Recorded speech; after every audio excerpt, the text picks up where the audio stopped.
Hey guys, people often ask about the plastic tubes that they put into the ground to have worms in.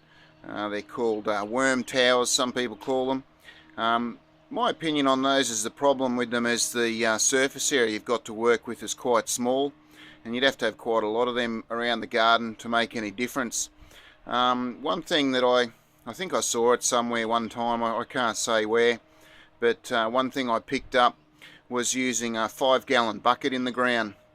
What you can see here is we've used a plant in a saucer to disguise the top of it, and the worms live quite happily in there.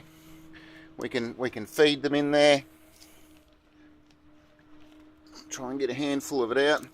What you can see there is the roots of the plants are starting to get into the bucket to feed on the vermicompost that's in there. What I actually did is I got a sit back down. I got a normal 5-gallon bucket, and I cut the bottom off of it so that there's no bottom in it, and then just like in 3 spots on the sides of it, around sort of 4 times or 5 times around the bucket. So I put maybe 15 or 20 inch spade bit, I think maybe you guys call them a paddle bit, holes in the side of the bucket. What I also did is because the lip of the bucket is completely up to the ground sort of thing, to allow some air to be entered, what I did is just underneath this lip of the bucket, from inside, I drilled a line of holes around the inside of the bucket, but not all the way through that lip. And then what that does is hopefully you can keep the top of the bucket out of the soil a little bit, and then those air holes will allow air into the bucket. People have used garbage cans as well, and what I always just say with like a garbage can is you can turn the lid of the garbage can upside down and put a plant into that sort of thing.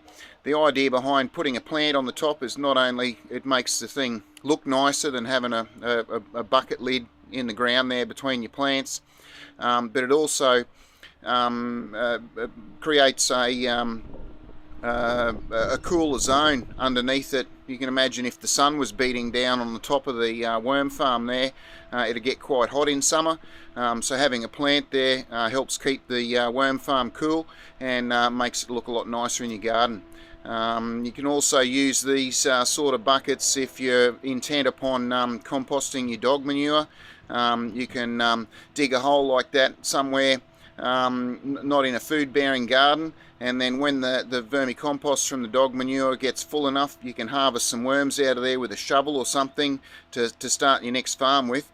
Dig a hole somewhere else, like in another place of the garden, and you can just pull the 5-gallon bucket out of the ground, leaving the dog manure vermicompost behind, and then shift your bucket to a different hole, put your worms in that you harvested with some fresh bedding, and continue. But anyway, so that's my idea about how you'd put worms into a garden instead of using one of the little rainwater pipes. Thanks guys.